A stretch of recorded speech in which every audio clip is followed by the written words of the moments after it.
con Jorge Strepp, que es el otro profesor, el profesor titular en realidad de la materia. Pero bueno, él este año va a dar la segunda parte de la materia, y yo la primera. Los temas están muy vinculados, pero por una cuestión de organización nos repartimos así, ¿no? Los primeros, no sé, deben ser 7, 8 o 10 clases, las doy yo, las siguientes 9 o 10 clases las da él. Cada uno vamos a tomar un examen parcial al final de cada una de las partes, y esta materia es de promoción, es una promoción informal, digamos. Entonces, bueno, pueden promocionar con más de 6, con más de 6 y no desaprobando ninguna de las partes, ¿no? Sacando más de 4 en cada una de los exámenes y 6 o más de promedio. Es decir, 4 o más y después 6 o más de promedio. Okay. Creo que igual va a haber alguna especie de recuperatorio al final también, así que aquellos que no llegan a promocionar en esas dos instancias van a poder recuperar alguno de los exámenes, el que le haya ido peor, digamos, para promocionar, o eventualmente los dos. Bueno, por mi parte, acá tienen el programa de muchas cosas. No sé si será todo completo, pero muchas cosas de las que yo voy a dar. Fíjense, voy a abrir, a ver si se ve este programa. Cuando abro otro archivo se deja de compartir. Ahí está. Déjenme que habilito edición. Entonces, esto lo pueden, bueno, cada vez que toco algo, ahí. Esto lo pueden descargar de ahí del aula 24. Entonces, fíjense cómo funciona. Estas van a ser las lecturas que vamos a ir viendo en mi parte. No sé si vamos a llegar a ver todas, pero las que no llegue a dar yo en clase, las tienen que leer ustedes, ¿ok? Si hay alguna que por alguna razón voy a saltear, se los voy a decir, y eso no lo leen, ¿ok? Pero básicamente vamos a estar dando vamos a estar dando esto que está acá, que sería, vamos a tomar unas primeras clases para hablar sobre las ideas económicas de David Hume, a partir de sus ensayos principalmente de economía. Después vamos a pasar a ver a Adam Smith, unos capítulos de La riqueza de las naciones, que son estos capítulos que están acá. Después vamos a ver los capítulos más importantes de la obra de David Ricardo, de los principios de economía política y taxation, estos que están acá seleccionados. Y después Thomas Malthus, del ensayo sobre la población, estos capítulos que están acá también. Y Karl Marx, vamos a ver el manifiesto del Partido Comunista, y después de la crítica o del Capital, digamos, del libro del Capital, vamos a ver estos que están acá. No sé si vamos a ver todos estos, pero bueno, después les vamos a ir viendo. Esperemos llegar a cubrir todo, si por alguna razón no llegamos a cubrir todo, bueno, lo que no lleguemos a cubrir quedará para lectura de ustedes, o yo les diré, bueno, esto no lo lean, digamos, quedará como lectura optativa. Otra cosa de este cronograma, fíjense que están puestos los links. ¿Por qué está todo en inglés? No es porque yo no quiera dar cosas en castellano, sino porque es difícil encontrar. Está esta literatura en castellano, pero no está en formato electrónico en general. Entonces, acá sí tienen todo en formato electrónico. Ahora después igual les voy a dar otra fuente de los textos donde está en castellano, algunas cosas, y si no tendrán que ir a buscar a la biblioteca en papel, digamos, ¿no? O les voy a mostrar alguna página donde pueden descargar, pero digo, en general, todo esto que vamos a ver está en castellano. Después, si alguien quiere tener por ejemplo, armar no sé, un repositorio con los PDF en castellano, me avisa y yo se los mando. El problema que yo los quise subir a Aula 24, pero por ejemplo, los ensayos de Hume tienen, el libro de los ensayos tiene, voy a fijar si hay otra versión menos pesada, pero la que yo tengo, la mejor traducción al castellano, pesa más de lo que el aula virtual me permite levantar archivos. No por mucho, pero creo que se puede levantar hasta 10 megas y este libro pesa 13. Voy a ver si hay alguna forma de permitir, por ahí para la próxima semana o mañana consulta a ver si me dejan subir algún libro que tenga un poquito más de peso. Entonces, fíjense, sí. ¿Podría partir de última el libro? ¿Lo tienen en qué formato? En PDF. Te dejan 10 megas por archivo, no por, obviamente. Por archivo, sí, por archivo. Muy fácilmente le puedo dar una mano partiendo del archivo PDF. Dale, pasame si no algún libro, software que te permita. Yo me fijé en el Adobe Acrobat, pero hay que pagar Es una más sencillo que licencia. eso. Hay una página a costo cero, iLovePDF.com, y Sí, entrego trabajos así, tipo, saco fotos, lo uno con PDF, se puede. perfecto. Bueno, entonces eso después le voy a mirar, entonces voy a poder subir al aula 24. Dos archivos Lo 7 que, megas y listo. sí, lo que tenga, gracias por el dato, lo que tenga ahí en PDF, en castellano, lo voy a subir. Bueno, para el que quiere leerlo en inglés, lo tiene todo en internet. Entonces, ¿cómo es la forma? Por ejemplo, ven cuando yo me paro sobre un título, aparece el link al texto en inglés, ¿ok? Que tiene que apretar control, ¿eh? Ahora lo voy a hacer, pero probablemente no sé si va a compartir la pantalla, vamos a ver. Entonces, control y clic derecho. Entonces, ahí se abriría, no sé si están viendo, o ¿están viendo ahí cómo se abrió No, profe, quedó lo que estaba.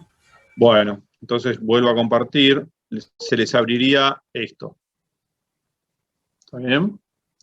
Se les abriría esto, que es el texto en la página web de una biblioteca de filosofía política y economía muy, muy grande, que es Liberty Fund, que, bueno, tiene muchos libros, digamos, en formato electrónico en Internet, que uno los puede leer de forma gratuita.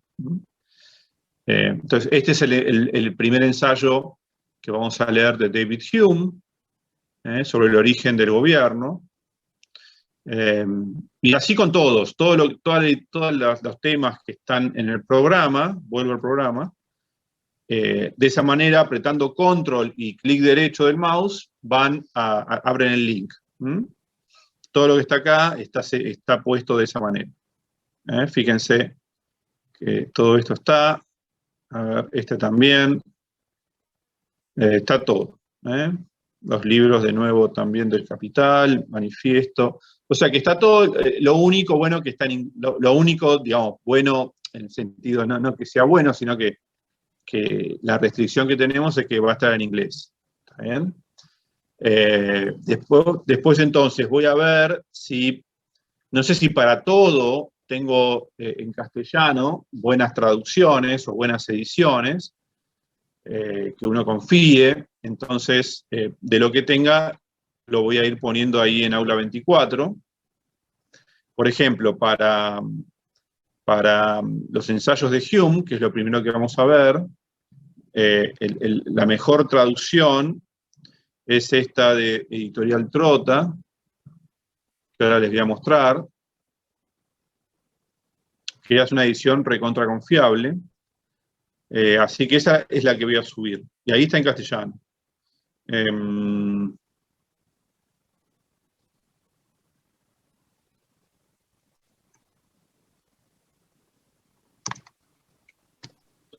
Profe, igual, perdón que te interrumpa, pero en esa página creo que se puede traducir la... Sí, pero no me guiaría por la traducción de la página, porque lo hace un traductor robotizado, me imagino, y puede ser cualquier cosa, ¿sí?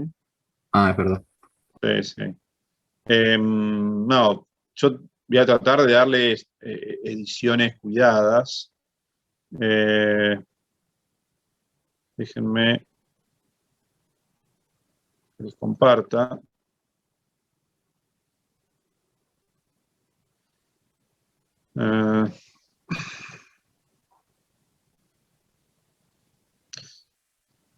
Esperen que ahora no puedo abrir, no puedo compartir el PDF este. Acá está. ¿Sí? Esta es una muy buena traducción, una editorial muy cuidada, que, bueno, publica libros más que nada de filosofía. Entonces, bueno, esta edición sí está buena, y acá tienen todos los ensayos en castellano. ¿Sí? Y están bien traducidos. Obviamente, vamos, por eso, yo subo todo el libro, pero no tengo forma por ahí alguno sabe cómo sacar solamente lo que... yo creo que igual tengo algunos solamente puestos. A ver, déjeme ver una cosa. Si yo voy, por ejemplo, del comercio, en realidad vamos a ir, a ver, del comercio, 241.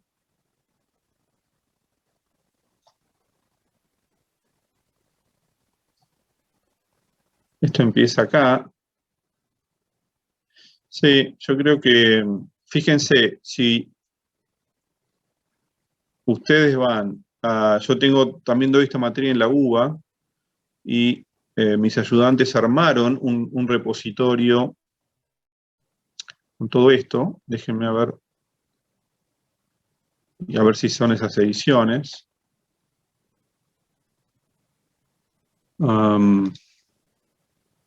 Ya comparto. Esta es Historia del Pensamiento Económico de la que doy en la UBA. Los temas son muy parecidos, por lo menos al principio. Y fíjense que acá está lo mismo linkeado, y acá abajo hay muchos de los temas que damos están en castellano. Por ejemplo, Hume está acá, ensayo sobre el comercio. Quiero ver si está subida la... Sí, creo que es la misma. Sí, sí. Entonces, acá lo pueden buscar, y acá ahora después les voy a pasar, voy a subir este link a la página web. Entonces acá los tienen ya en castellano. Están buenas las traducciones, quiero decir. Entonces directamente vienen acá y se fijan. Y creo que va a estar para todo lo que estamos viendo. Y si no llega a estar, bueno, voy a completar lo que no esté. Y de última, si no, por ahí es mejor que lo arme también. Déjenme que más tarde o mañana voy a poner esto mismo en Laura 24. Así no tiene ningún problema y directamente lo vemos de acá, ¿sí? Voy a poner acá, voy a abrir una nueva solapa de estas y voy a poner toda todo lo que tenga, porque hay cosas que no sé si están, pero todo lo que yo tenga en castellano lo voy a poner. ¿Ok? ¿Quedamos así con eso? Bueno, después, ahora, antes de empezar la clase,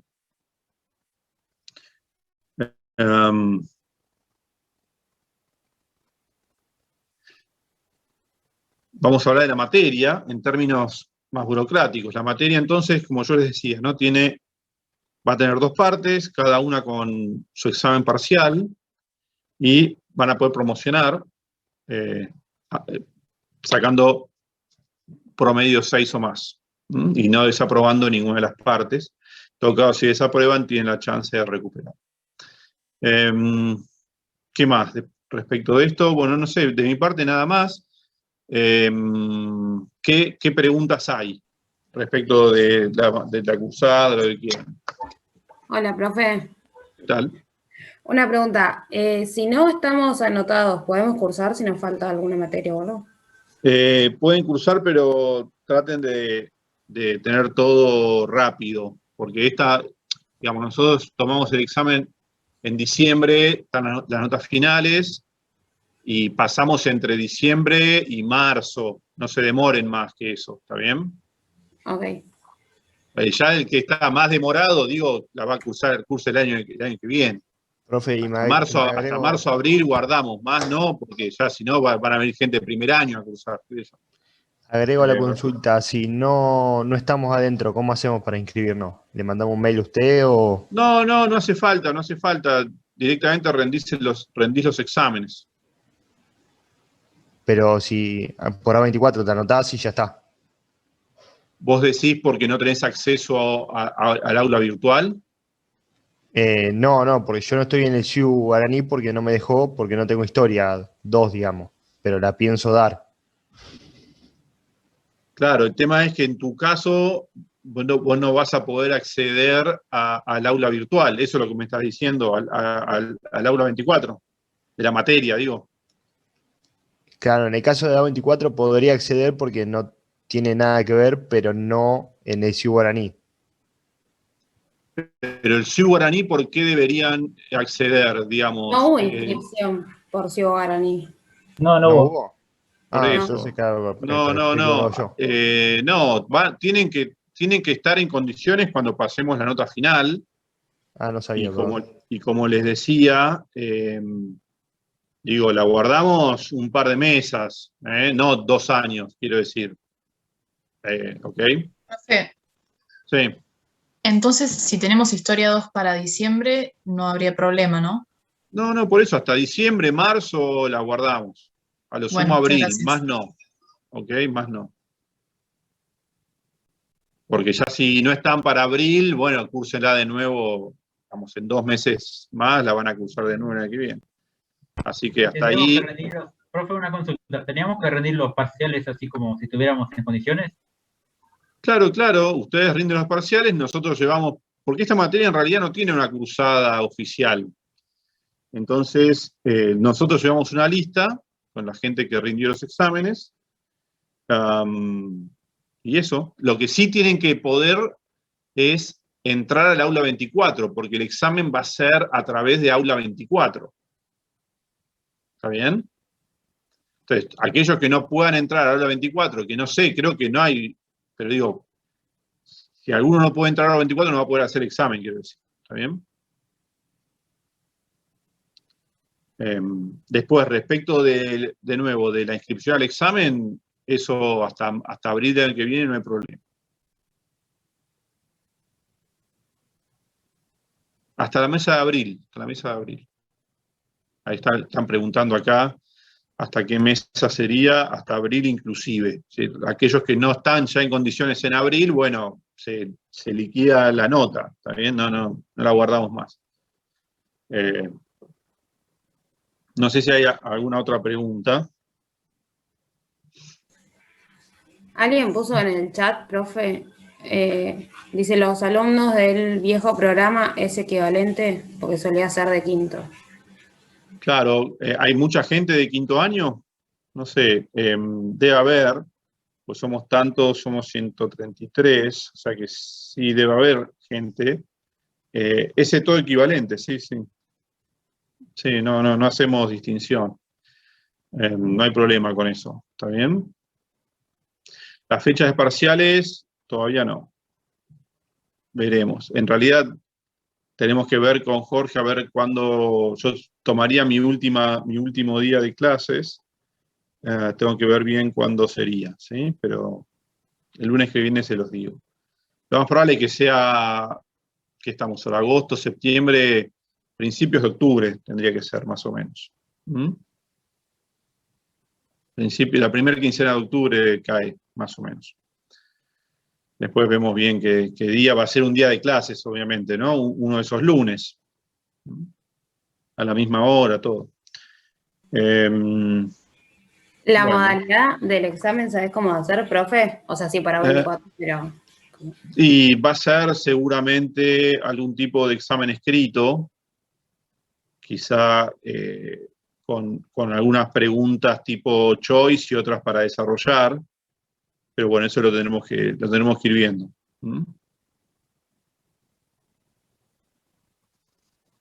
Después lo veremos.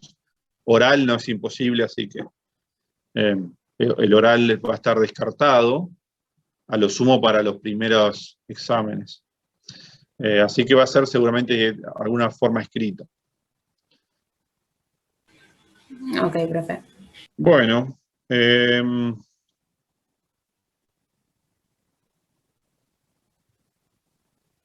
listo, estamos entonces, no hay más preguntas, no sé si no leí todo lo que pusieron para arriba, pero cualquier cosa, dígamelas Profe, activando el micrófono. Sí. si un alumno en los parciales tiene promedio 5,5, ¿se promociona a 6 o se baja a 5? No sé, ya después veremos eso. Qué sé yo. No. Gracias. Esperemos a que pase. Digo. Solemos redondear para arriba. Pero si tenés 5,49, sonaste. ¿Bien? Creo que 5,50 se redondea para arriba, menos que eso no. ¿Estás pensando en sacarte un 5,50? No. Ah. Bueno. Entonces esperemos a ver qué pasa. Bueno, entonces, un poco la idea de esta primera clase. Yo no voy a grabar las clases, si ustedes quieren hacerlo, háganlo. Yo no las grabo. Ahí me preguntan si alguien va a grabar. Pero creo que el año pasado, ¿qué fue? El año pasado, ¿no? Sí, este es el segundo año de pandemia. Sí, alguien las grababa y las subía no sé a dónde. Yo con eso no tengo problema, pero yo no lo voy a hacer a eso. ¿Está bien? Si alguien se quiere encargar, genial. Después ustedes ármense un grupo, creo que es la mejor forma de estar comunicados. Así se van pasando información. Recuerden, a ver, yo antes solía armar grupo, grupo de WhatsApp, digo, ¿no? Lo que pasa es que ahora somos tantos que es un lío. Si ustedes quieren, armamos un grupo para pasarnos, no sé, pero digo, no, en otras materias lo hago, pero no sé, las novedades, o no sé, un día se complicó algo, se cortó internet, no tengo forma de decirles, y les digo, miren, chicos, estoy sin internet, qué sé yo. Pero por ahí es bueno armar un grupo. Si alguien quiere hacerlo, no tengo problemas y me sumo. Ya hay un grupo en WhatsApp, profe. Hay un grupo de WhatsApp de ustedes. Bueno,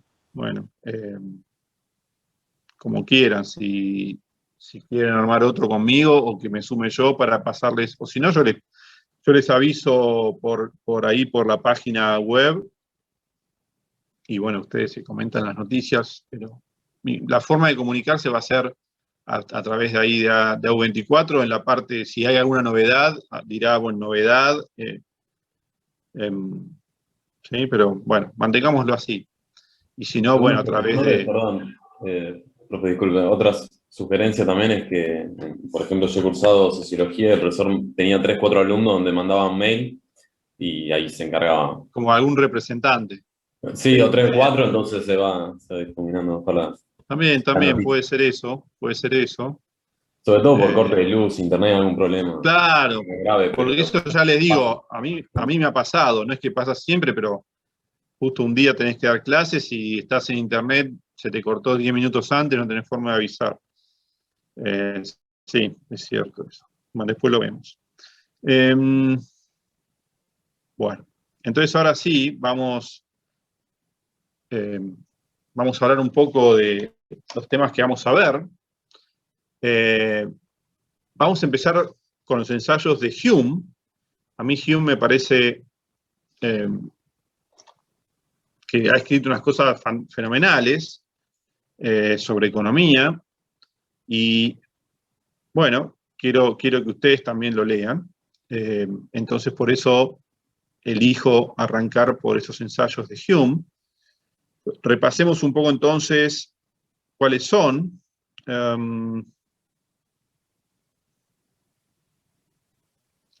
Pues yo voy a empezar, a ver, un poco lo que yo voy a poder hacer en las clases, dado que tampoco tenemos tanto tiempo, es comentarles un poco, elegir alguno, no sé, depende 2 o 3, y puedo comentarlos en la clase, pero ustedes después los tienen que leer, ¿eh? No alcanza con lo que yo les comento, yo les doy como algo así como una guía de lectura.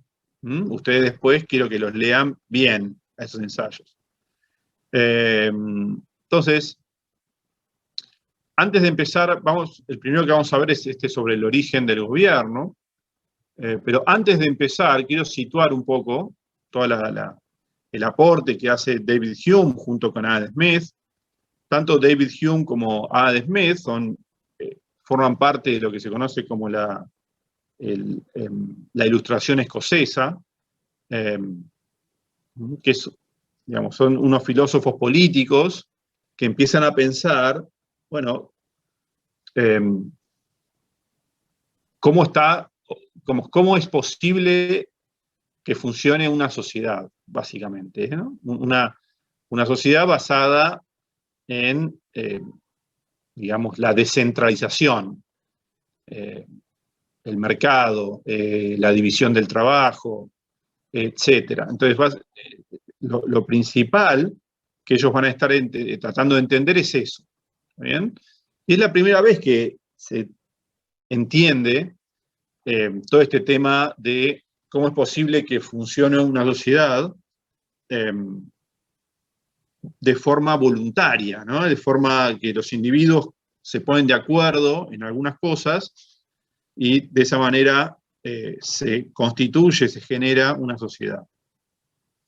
Entonces, este primer ensayo sobre el origen del gobierno tiene que ver justamente con eso. Yo también suelo usar mucho el pizarrón, entonces voy a ir tomando algunas notas. Esto no significa que usted lo tiene que copiar, ni mucho menos, ¿no? Pero digo, es una forma como de tomar alguna anotación. Entonces, en el ensayo sobre el origen del gobierno, Hume lo que se plantea, en primer lugar, es decir, bueno, ¿qué es lo que, digamos, en el corazón de todo esto está el problema de la cooperación?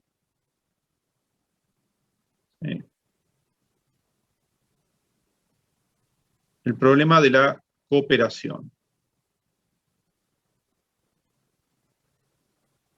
entre individuos, ¿no?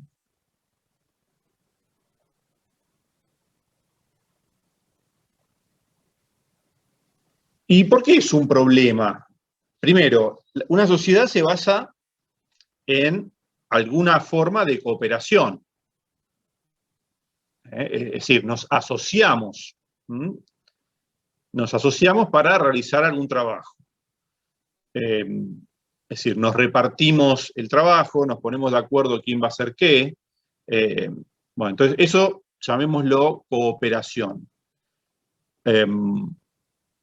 Entonces, ¿por qué es un problema la cooperación? Bueno, porque acá surgen muchas cuestiones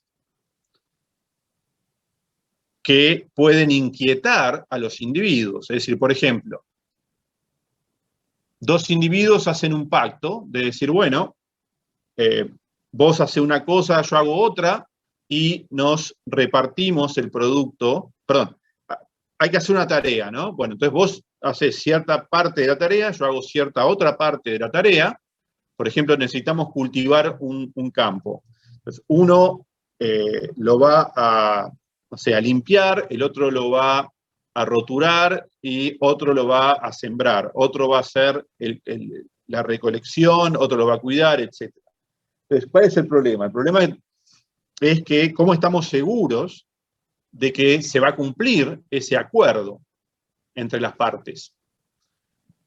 Si las personas no confiaran en que se va a cumplir ese acuerdo, entonces no cooperarían, porque, digamos, el trabajo, el resultado del trabajo que viene después,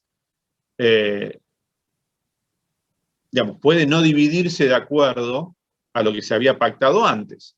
Puede haber inseguridad respecto de si se van a cumplir o no los contratos. Entonces, bueno, eso puede hacer que todo colapse, porque ningún individuo querría hacer ningún esfuerzo si cree que luego no se van a cumplir los términos del contrato. Si el más fuerte se va a llevar, por ejemplo, todo el resultado del esfuerzo de los demás.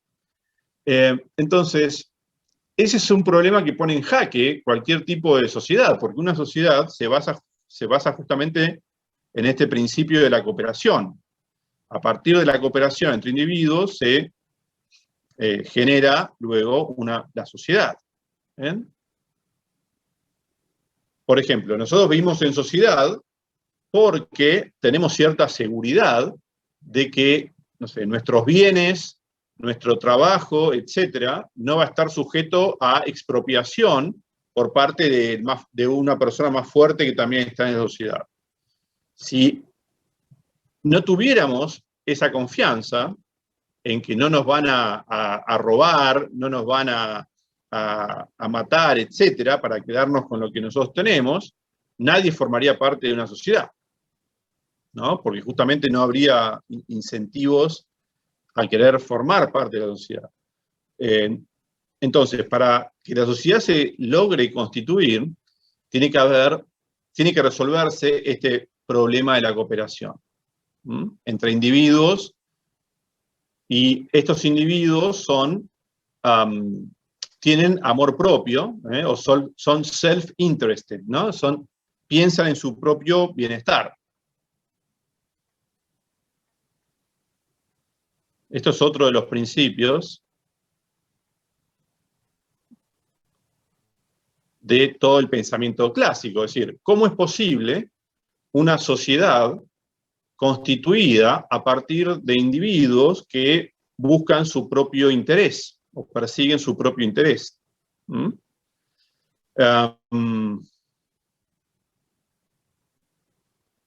acá sería como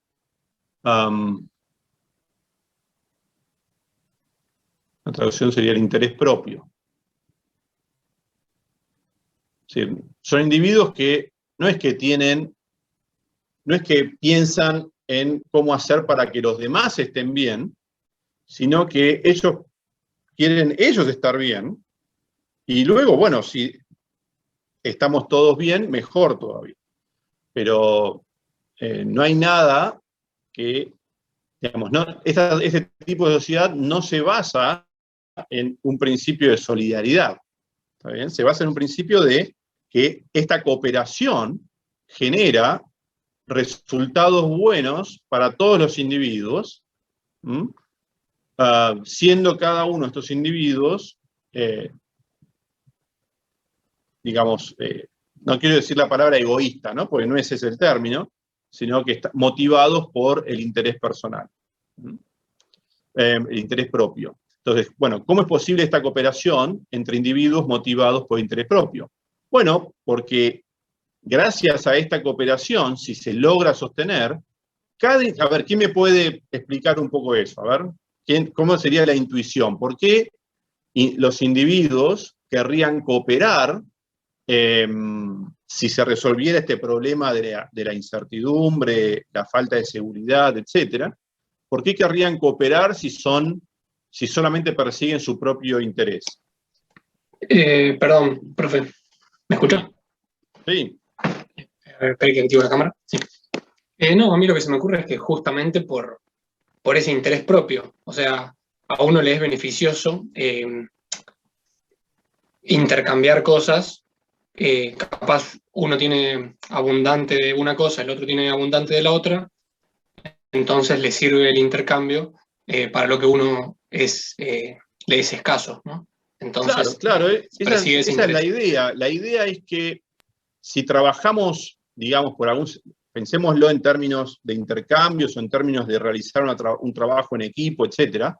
División de tareas. Si juntamos nuestro esfuerzo de alguna manera, logramos más que si trabajáramos de forma individual. Entonces, se usan mutuamente. ¿Cómo? Se usan mutuamente, se podría decir. Sí, claro, exactamente. Es decir, somos conscientes de que si trabajamos juntos, logramos más que la sumatoria de lo que todos lograríamos trabajando por separado. ¿Está bien? Ahora, es decir, esa esa cooperación en potencia da mejores resultados que el trabajo individual, el trabajo aislado, digamos, ¿está bien? Sí, vamos a ponerlo así. El trabajo conjunto, vamos a ponerlo así, da mejores resultados que el trabajo aislado, o la asociación, también podríamos decir.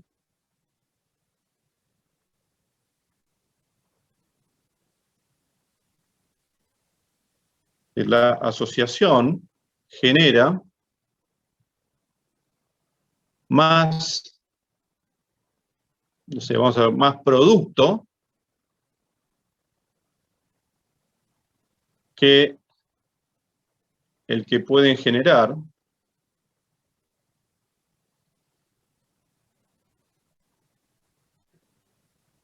individuos aislados.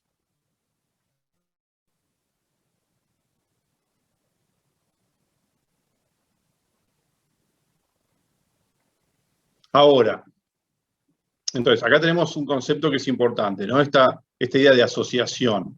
Esta idea de asociación termina generando la noción de sociedad. La sociedad es una asociación. ¿Por qué es una asociación?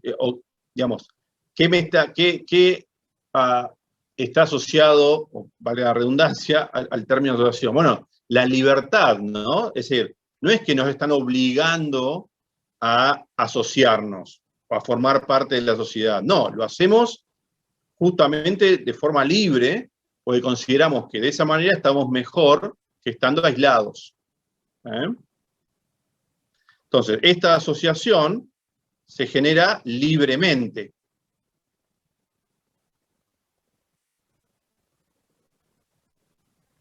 Entonces, ¿por qué decidiríamos libremente asociarnos en una sociedad que genera un producto, en principio, o potencialmente más grande para cada uno de nosotros, que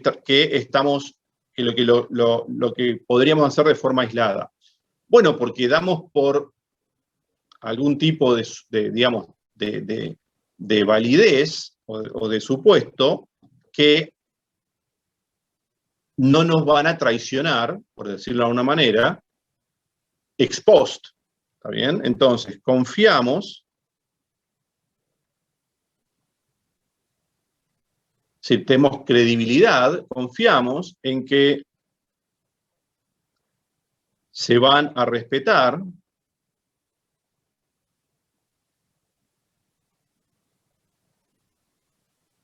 los términos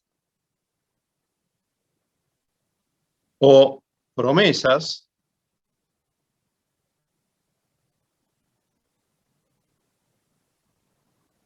del acuerdo de cooperación, o del contrato, digan, como ustedes quieran.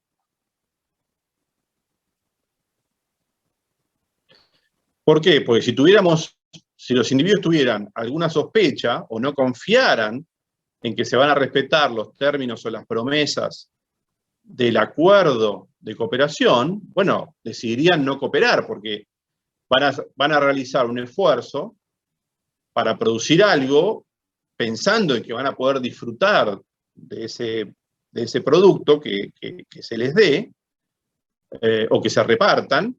Estamos pensando en, todavía no es que hay un gobierno, ¿no?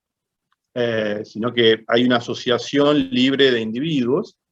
Entonces, los individuos tienen que de alguna manera confiar en que van a respetar los términos del contrato, y no que va a venir después el que sea más fuerte de todos y les va a robar lo que produjeron los demás. Porque si hubiera una mínima sospecha de eso, nadie querría, en principio, trabajar de forma conjunta, y si nadie decide trabajar de forma conjunta, todos estaríamos en el equilibrio, digamos, de trabajo aislado, o de no formar la sociedad, y todos saldríamos perjudicados de eso, porque trabajar en sociedad genera más producto que lo que podríamos obtener de forma aislada. Entonces nos estaríamos perdiendo vivir de una mejor manera. ¿Por qué? Porque no tenemos Entonces, fíjense cuál es la clave para entender todo esto que plantean Hume y Adam Smith. Es decir, para poder sostener el equilibrio de cooperación, es muy importante algo que quizás sea muy sutil para muchos, o que todavía quizás no lo hayan pensado del todo, pero que es la confianza en las instituciones que establecen cómo van a ser las reglas del funcionamiento de esa sociedad. ¿Está bien? Entonces, después vamos a hablar más sobre la cuestión de las instituciones, pero si por alguna razón esa confianza se empieza a degradar, bueno, muy probablemente los individuos van a empezar a irse de esa sociedad, o van a empezar a hacer menos esfuerzo. ¿Ok? Entonces, es muy importante entender la motivación que tienen estos individuos. ¿Está bien? Esta motivación, que es el interés propio, tiene que estar también asociada a una noción, o vinculada a una noción de confianza.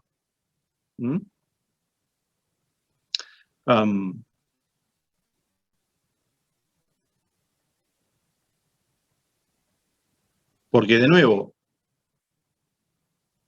si no hay confianza, no va a haber esfuerzo, y si no hay esfuerzo, no va a haber nada que hacer en la sociedad, entonces se va a disgregar, por decirlo de alguna manera.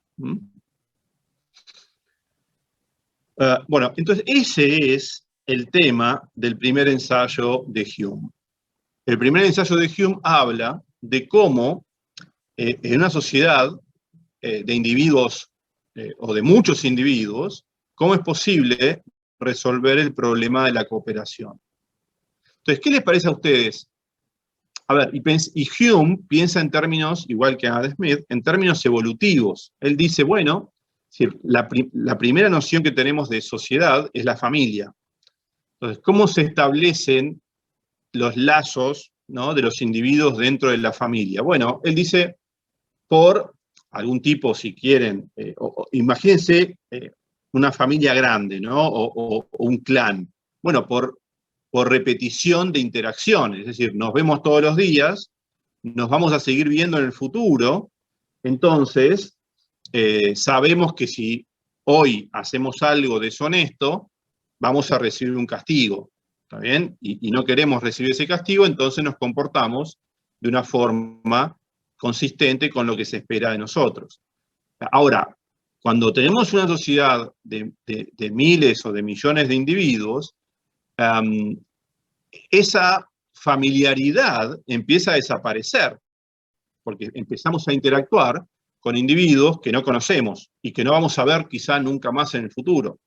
Entonces, la idea de repetición de la interacción ya no puede ser la justificación, ¿no?, de por qué uno se va a comportar bien, porque ante la amenaza de que en el futuro nos castiguen, ¿no? Porque en realidad no, las personas no se vuelven a encontrar. Yo si estuviéramos un poco más avanzados, si esta materia la diera en quinto año, pondría teoría de juegos acá para que vean cómo es esto, pero bueno, entiendo que en tercer año todavía no vieron mucho de eso, pero esto se puede plantear formalmente a partir de teoría de juegos. De hecho, después les voy a dar un par de papers que tienen modelos, el que quiere los va a leer, el que no, pero que están muy bien explicados también, entonces lo van a poder todos entender. Pero digo, el problema que plantea Hume acá es decir, bueno, ¿cómo se pueden contrarrestar las tentaciones de corto plazo de traicionar para obtener hoy un beneficio a costa de poner en riesgo el futuro de la relación? Ese futuro de la relación tiene un valor, porque acuérdense que siempre que estamos trabajando juntos, o tenemos un acuerdo, un contrato, etc., y lo cumplimos, lo más probable es que sigamos interactuando entre nosotros en el futuro, y vamos ganando confianza. vamos teniendo lo que se puede llamar reputación. Una buena reputación significa una buena performance en el pasado, ¿no? Ahora, alguien podría estar tentado de llevarse, no sé, de robarle a otro, obviamente poniendo en jaque o anulando directamente cualquier posibilidad de interacción futura. ¿Está bien? Entonces, ¿cómo evita eso? Y si eso se empieza a generalizar, o si no hay ningún castigo para eso, bueno, la sociedad se desintegra, y si la sociedad se desintegra, los individuos van a estar todos aislados y viviendo mucho peor que lo que podrían vivir de forma comunitaria o de forma asociada. Entonces, va a surgir, dice Hume, una institución que es el gobierno, y dentro del gobierno en particular la justicia, que va a tener por función establecer los castigos y evaluar los conflictos y ejecutar los castigos de aquellas personas que se comportaron de forma deshonesta dentro de la sociedad, que no cumplieron lo que habían prometido que iban a cumplir, de forma, digamos, para obtener algún beneficio de corto plazo, sin pensar en las ganancias de largo plazo. Entonces, la justicia, dice Hume, es la base que hace posible, o el núcleo que hace posible el funcionamiento de una sociedad. Profe, disculpe, hay un alumno Sí. que no puede ingresar, se le cortó la conexión. Lo interrumpo. Bueno, ahí ya no puedo hacer nada, digamos, no. ¿No tiene para aceptar? No, porque yo ya desactivé la sala de espera. O sea que debería poder entrar. Como hizo. Bueno, lo hizo, gracias. Disculpen. A ver, yo acá desactivé ya. Si no puede entrar, no puedo hacer nada. No es que lo tengo que aceptar, quiero decir, ¿ok? Bueno, entonces eso es digamos, de lo que trata este primer ensayo sobre el origen del gobierno. Acerca de la importancia del rol de un órgano de justicia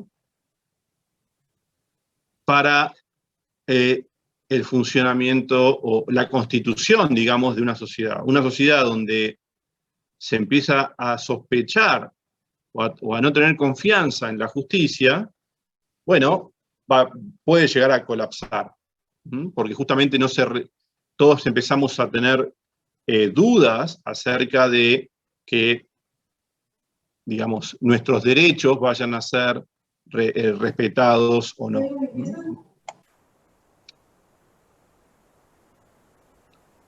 No sé si hay alguna pregunta respecto de eso. Yo quiero que estos ensayos los lean, y en todo caso, el próximo lunes los volvemos a charlar, ¿les parece? Pero esto es como un poco la idea de este primer ensayo.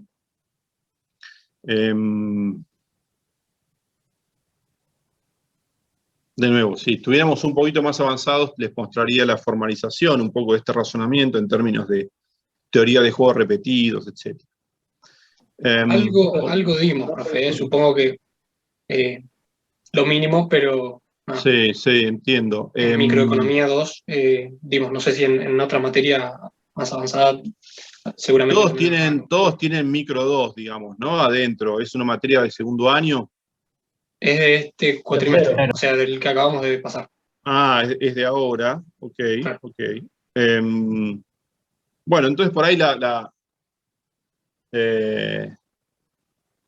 bueno, espérenme un minuto que les voy a mostrar. Sí, al menos con conceptos básicos estamos familiarizados la mayoría por el plan. Bueno, entonces está bueno eso. Entonces, denme un minutito, que les voy a mostrar unas notas de clase.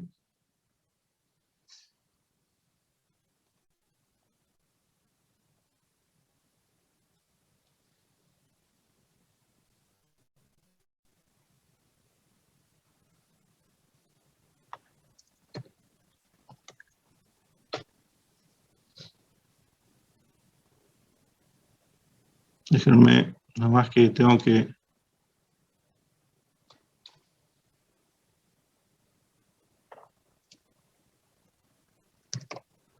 Esto nos va a venir bien después para otros papers que vamos a ver.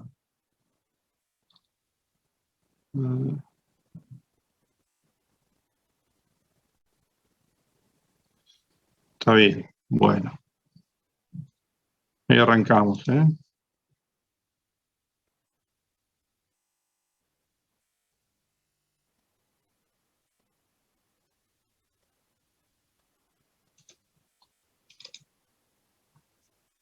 Bueno, entonces a este tema, que después va a derivar, digamos, en otra literatura, pero que empieza con Hume, como a partir de las citas que les voy a mostrar, después les subo esto al aula virtual. Yo lo llamo mecanismos emergentes de gobierno. ¿Por qué son mecanismos emergentes? ¿Por qué son mecanismos? Bueno, mecanismos son como reglas de juego. Imagínense, instituciones, formas de juego. Emergentes, ¿por qué? Bueno, porque justamente emergen de la interacción. Si no emergieran, justamente no habría sociedad. Entonces, de alguna manera tiene que emerger. Uno podría preguntarse cómo es esa manera. Bueno, probablemente por prueba de error, por copia, etc. Las sociedades se van dando cuenta de que algunas reglas hacen que funcione la sociedad mejor que otras reglas, ¿no? Pero bueno, se va generando algo así como una selección natural de reglas, van emergiendo ciertas reglas de gobierno para esas sociedades. Y vamos a ver entonces qué rol tiene esta idea de reputación, credibilidad y cooperación. Entonces, bueno, acá podemos ver un poco lo que tenía escrito acá. El problema inicial, entonces, es un poco, yo ya se los comenté, es... esto lo podría abrir... Espérenme. Así puedo hacer anotaciones. Ténganme un poquito más de paciencia, entonces. Esperen. Pero tengo que abrir desde otro lado para poder escribir arriba.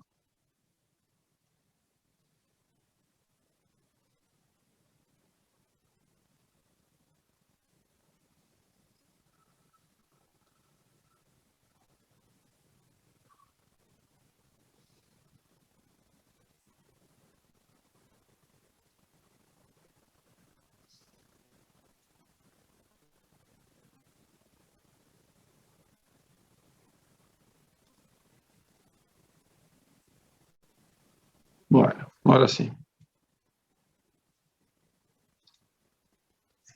Me va a explotar la computadora de tantas ventanas que tengo abiertas, pero... Entonces, esto es un poco lo que yo ya les dije. Entonces, acá típicamente si uno quiere formalizar este razonamiento, acá tenemos la cuestión de, bueno, justamente, si trabajamos en equipo o de forma cooperativa, vamos a tener que dividir el trabajo de alguna manera, pero eso genera beneficios individuales mayores al trabajo en situación de aislamiento y autosubsistencia, diríamos, ¿no? Es decir, imagínense, este va a ser otro gran tema de los economistas clásicos. Pensar por qué progresan las sociedades, por qué son cada vez más ricas. Y la explicación que van a dar es justamente porque hay cada vez una mayor división del trabajo.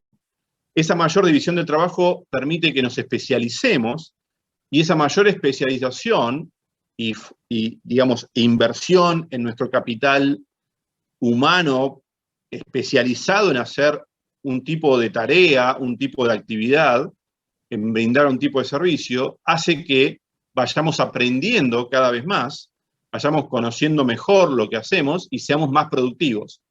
Y el exceso de esa producción, respecto de lo que nosotros necesitamos para nosotros, lo vamos a comerciar con otras personas que se van a especializar en otras actividades, y de esa manera todos vamos a estar intercambiando nuestros excedentes, y todos vamos a vivir mejor que si cada uno de nosotros tuviera que vivir de forma aislada, generándose un poco de todo lo que necesita para vivir.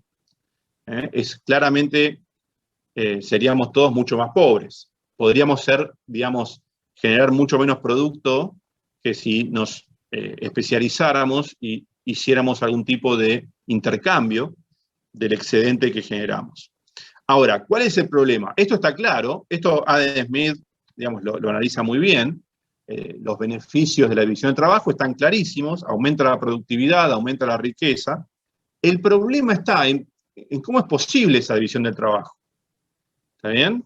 Es decir, porque, de nuevo, estamos ante un conjunto de individuos que en realidad no es que tienen la finalidad de aumentar el producto social como motivación. No, la motivación que tienen es estar ellos mejor. Y si pudieran, digamos, de alguna manera están mejor a costa de lo demás, lo estarían. No tendrían no tienen un problema moral ni de solidaridad, etc.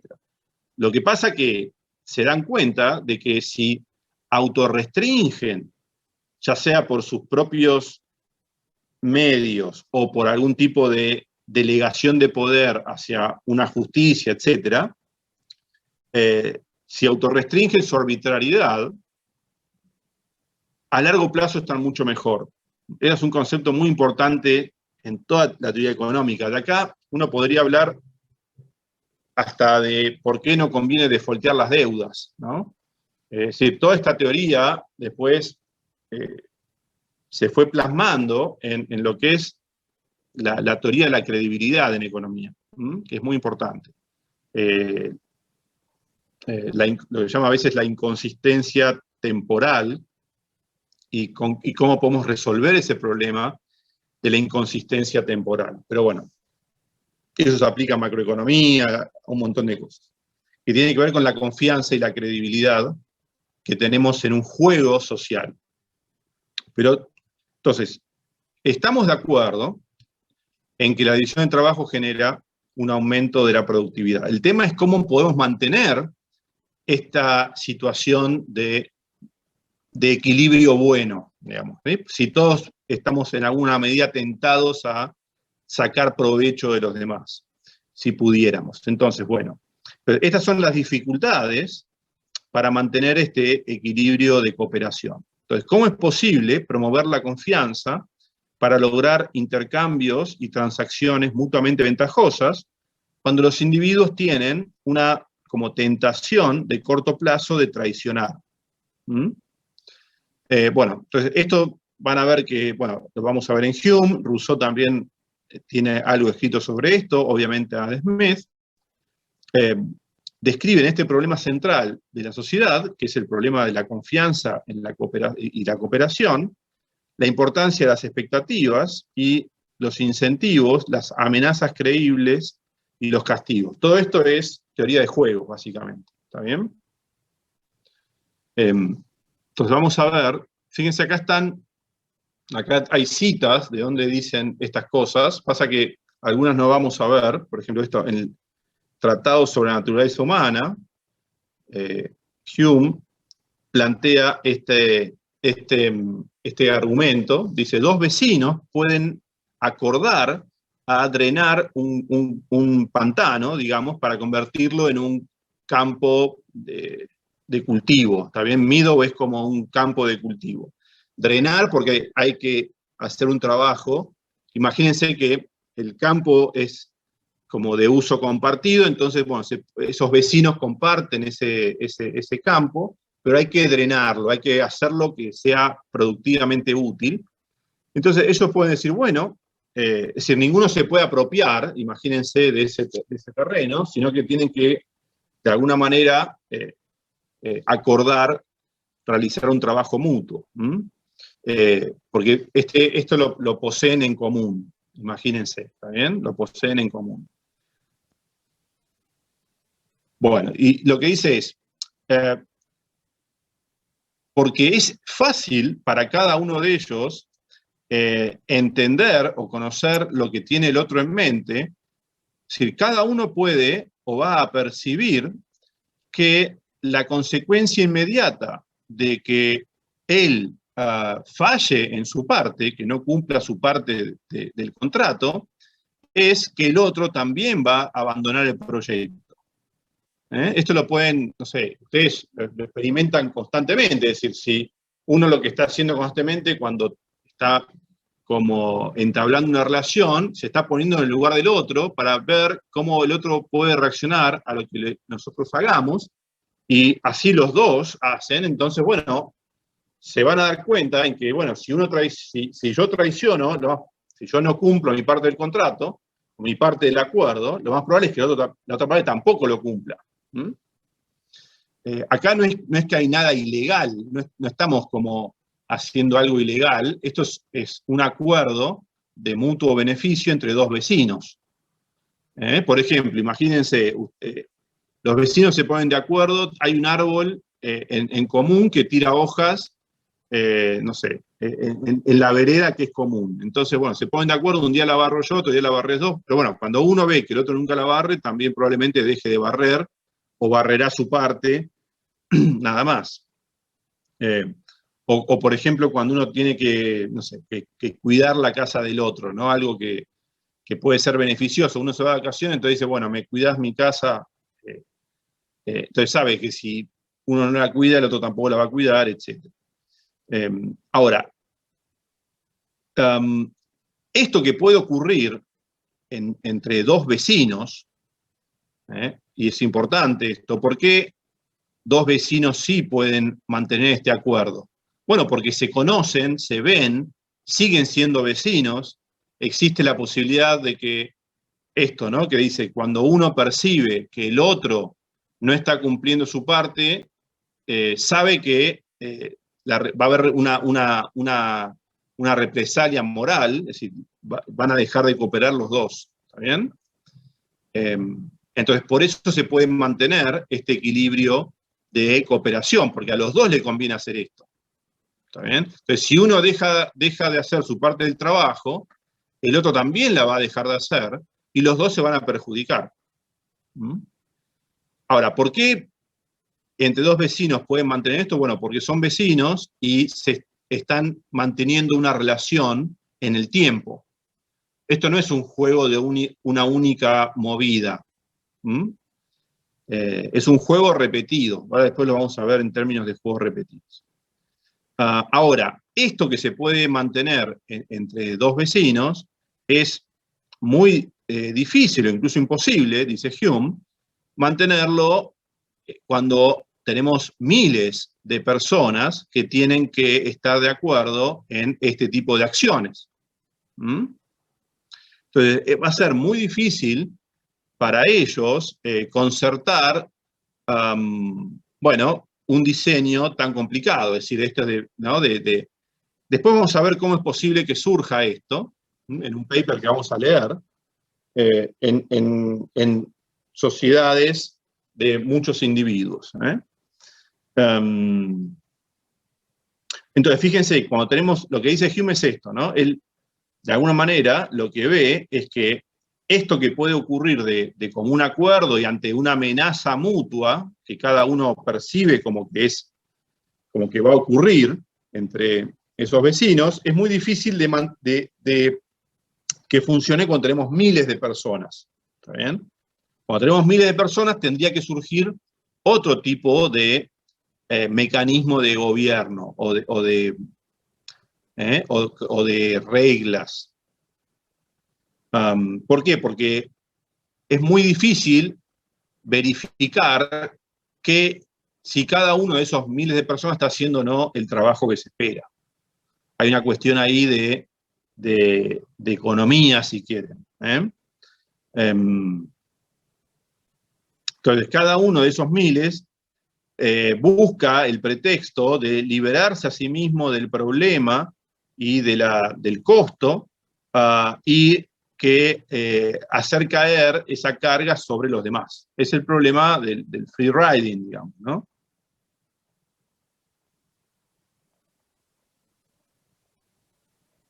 Esto.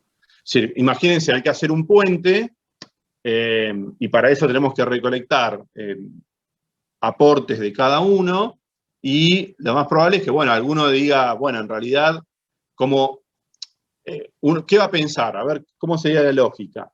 Una persona va a decir, bueno, yo no voy a pagar por hacer el puente, total, el resto de las personas les conviene pagar por más que yo no pague, ¿no? Es el clásico ejemplo de free rider o de free riding.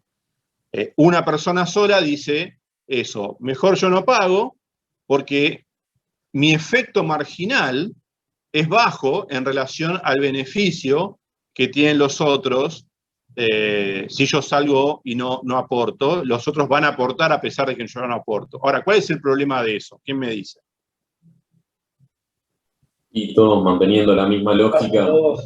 Claro, todos van a decir lo mismo y nadie va a aportar y el puente no se va a hacer. ¿Está bien? Entonces todos se van a ver perjudicados, básicamente. Ese es el problema de generar. Es decir, yo les voy a poner un ejemplo. A veces, ¿por qué hay que ser duro respetando las reglas, no que uno impone? Porque en cuanto abrís una excepción, muy probablemente vengan miles de excepciones, ¿no? Con la misma lógica. No es que hay uno solo. Entonces eso es un problema a veces para los profesores. Decir, bueno, perdón que sea muy estricto con las reglas, pero si te hago una excepción a vos, me van a venir otros y van a hacer un montón, y entonces la regla no va a tener ningún sentido, ¿no? No va a cumplir la función de generar incentivos, básicamente. Bueno, entonces, esto es lo que dice, fíjense, lo que dice Hume acá tienen la cita. Es muy famoso ese pasaje de Hume. Bueno, esto es del que tenemos que leer, del que ustedes tienen que leer, del origen del gobierno. Este es otro pasaje, vamos a repasarlo un poco. Entonces, fíjense lo que dice Hume acá, en el origen del gobierno. Dice, bueno, el hombre nacido dentro de una familia es compelido a mantener la sociedad por un poco necesidad y por algo así como una inclinación natural o por el hábito, dentro de una familia. Pero ahora, en el sucesivo progreso, en términos de que la familia pasa a ser una asociación de familias, así va escalando, en que se genera, digamos, o se establece una sociedad política,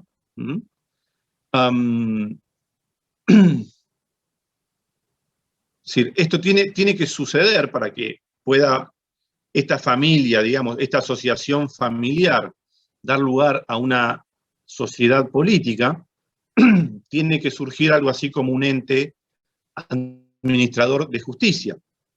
¿Por qué? Porque si no estuviera este ente administrador de justicia, no habría paz entre los hombres. No habría seguridad y en última instancia no habría esa interrelación mutua.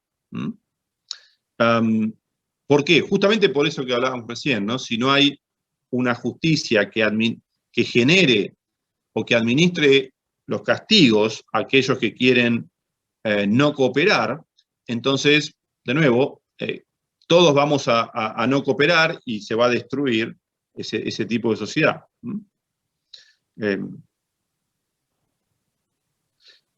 Entonces, lo que dice es que el aparato del gobierno, el órgano más importante, o la institución más importante, es la de la distribución de la justicia. Y todos los hombres tienen sensibilidad a esta necesidad, o a la necesidad de que se mantenga la justicia, que exista la justicia para mantener la paz y el orden. Porque sin paz y orden, de nuevo, estaríamos todos inseguros dentro de la sociedad, ganaría el más fuerte, el que tiene más armas, etc. Y eso termina en un colapso. ¿Está bien? Nos terminamos autodestruyendo o, digamos, desintegrando esa sociedad. Sin paz, en términos amplios, ¿no? Sin seguridad jurídica, diríamos, si no tengo una garantía de que mis derechos van a ser respetados, la sociedad no se podría mantener. ¿Está bien? Entonces, Profe, para mantener... perdón, Sí. no quiero entrar en controversias ni discusiones vacías, pero ¿y esa justicia no tiene también el incentivo de trabajar por su propio interés en vez de por el de los demás? Porque en realidad lo que estaría haciendo es de un tercero. Sí, eso lo vamos a ver en uno de los papers, la posibilidad de que en realidad esta justicia sea, los integrantes de esta justicia usen ese, digamos, lugar privilegiado para beneficiarse. ¿Está bien? Puede ser eso. Hume no plantea tanto ese desarrollo. Lo que va a decir Hume en realidad, y todos los clásicos, es la idea de que tiene que haber checks and balances, es decir, frenos y contrapesos, justamente porque existe ese riesgo de que estos poderes institucionales sean abusados.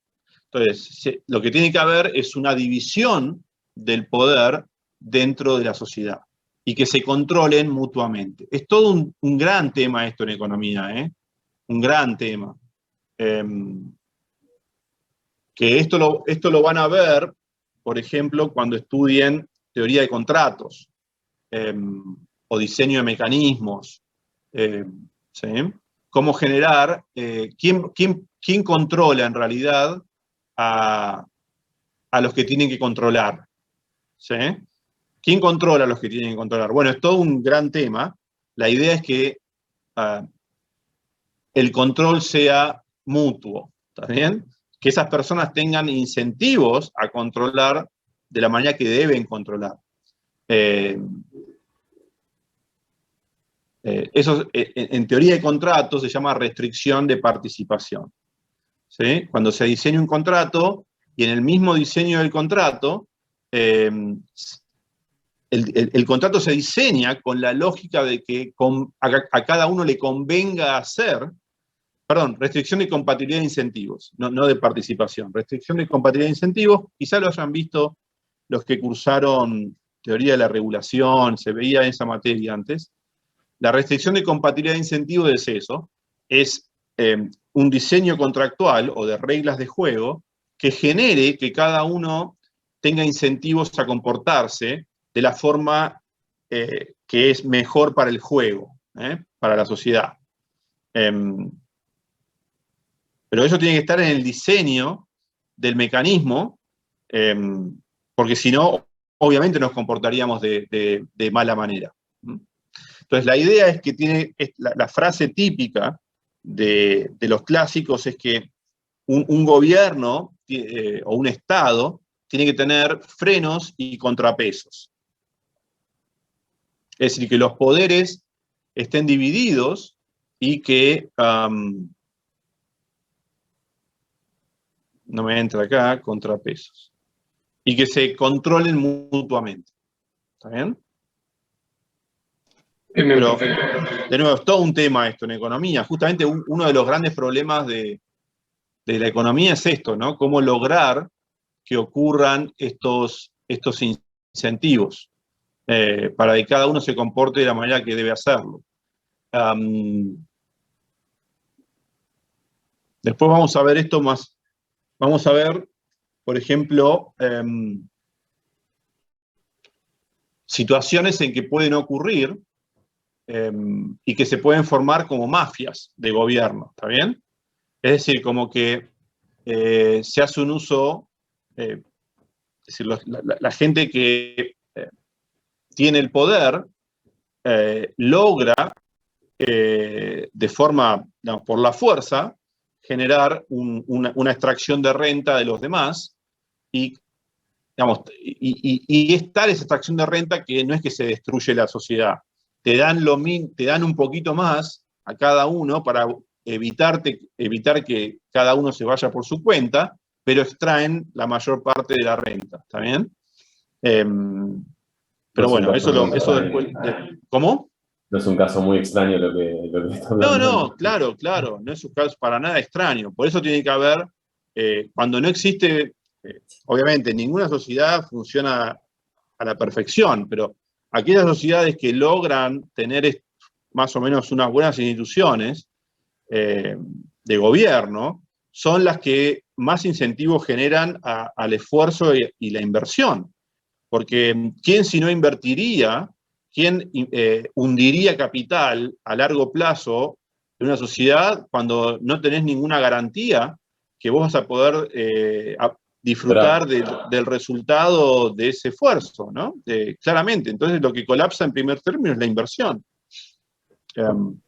Sí, hay un libro que es muy, muy interesante para los que quieran ver más, incluso con ejemplos históricos, que se llama ¿Por qué fracasan las naciones?, ¿no? Es un libro muy, muy leído, Why Nations Fail, de Acemoglu y Robinson.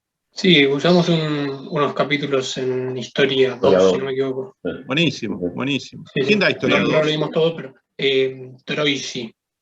Jorge Troisi. No me acuerdo el nombre. Troisi, Jorge Troisi. El titular sigue siendo Historia Económica, ¿no? ¿Me dicen? Sí. O Argentina, Económica. El titular sigue siendo Amaral, Samuel Amaral, ¿o no? No, Jorge Troisi. No, es Troisi. Creo que es Troisi. Está bien, está bien. Entonces, en mi época estaba Samuel Amaral, que era muy, muy bueno. Pero bueno, me imagino que si les dieron este libro, también el Jorge Troisi debe ser muy bueno también. Digamos, es un muy buen libro que habla justamente que hay que ir a buscar las razones del progreso de las sociedades en cómo funcionan institucionalmente. Porque si fallan esas reglas de juego, se empieza a desarmar todos los incentivos para la inversión y el crecimiento, etc. ¿Está bien? Es decir, la clave está en cómo se mantienen estas reglas que dan confianza para la cooperación.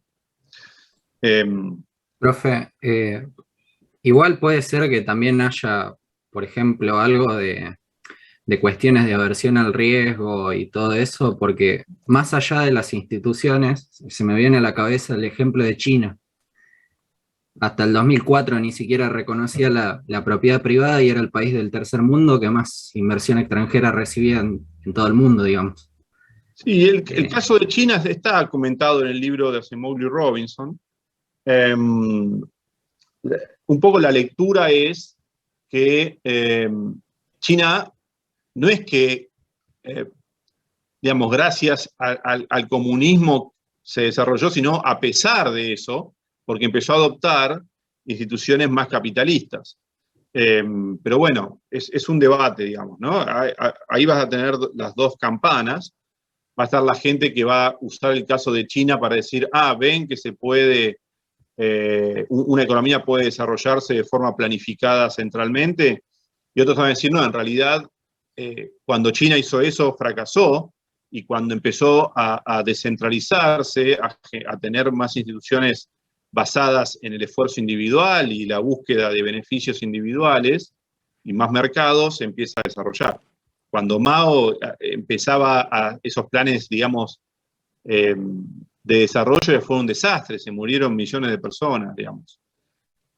No es que estoy defendiendo a unos u otros, pero ahí vas a tener las dos campanas, ¿no? Pasa, profe, perdón, con la pandemia. A veces la creencia previa es que el capitalismo es lo mejor y la pandemia, dentro de tu creencia, te comprueba que la pandemia cumple con eso, y a la vez si sos pro... Son cosas muy difíciles a veces la pandemia te hace creer más a fondo que el comunismo es lo... Son proposiciones muy difíciles de verificar o rechazar de esa manera, ¿no? Claro. En realidad, lo que hace Acemoglu y Robinson es pensar en el largo plazo. Ellos lo que dicen es que China, si no cambia instituciones en términos de generar incentivos individuales a la inversión, a la acumulación de capital, a la innovación, etc., en algún momento se va a agotar ese desarrollo. Pero bueno, ellos dicen que China creció rápido porque copió gran parte de los éxitos de las economías más capitalistas, ¿no? En términos de, no sé, de innovación tecnológica. Pero bueno,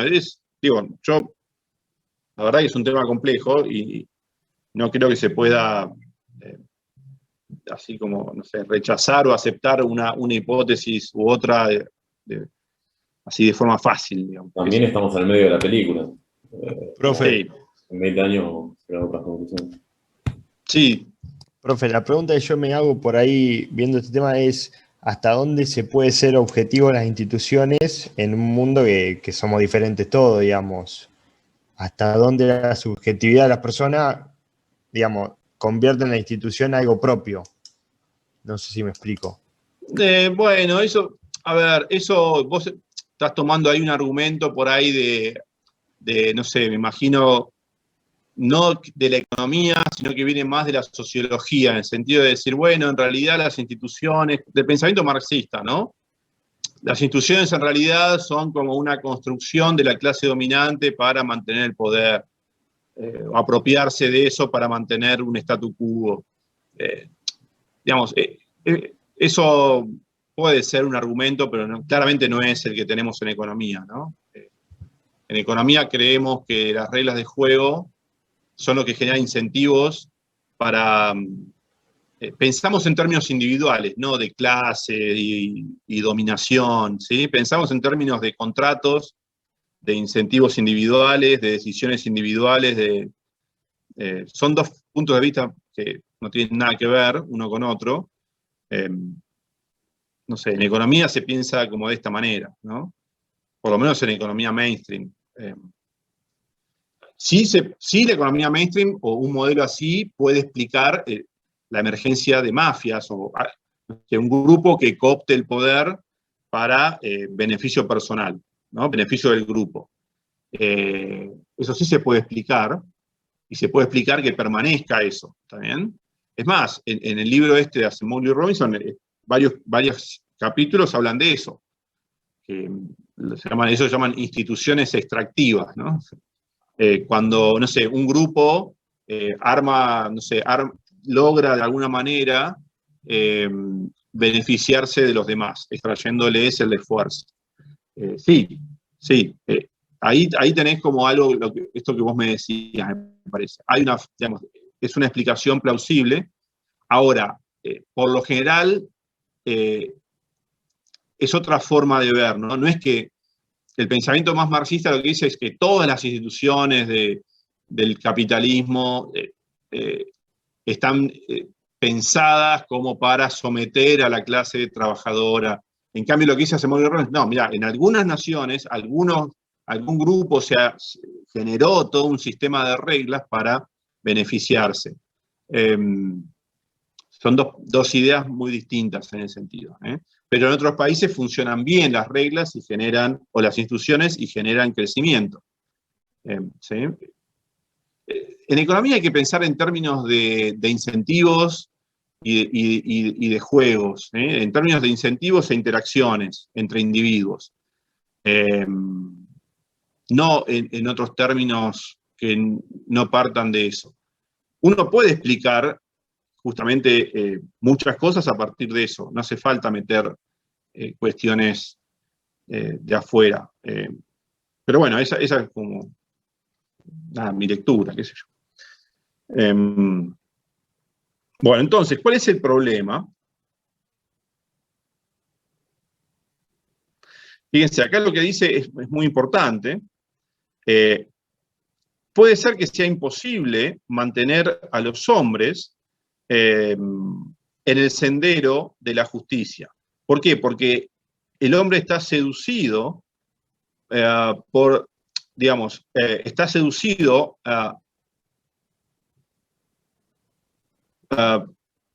como, acá la traducción sería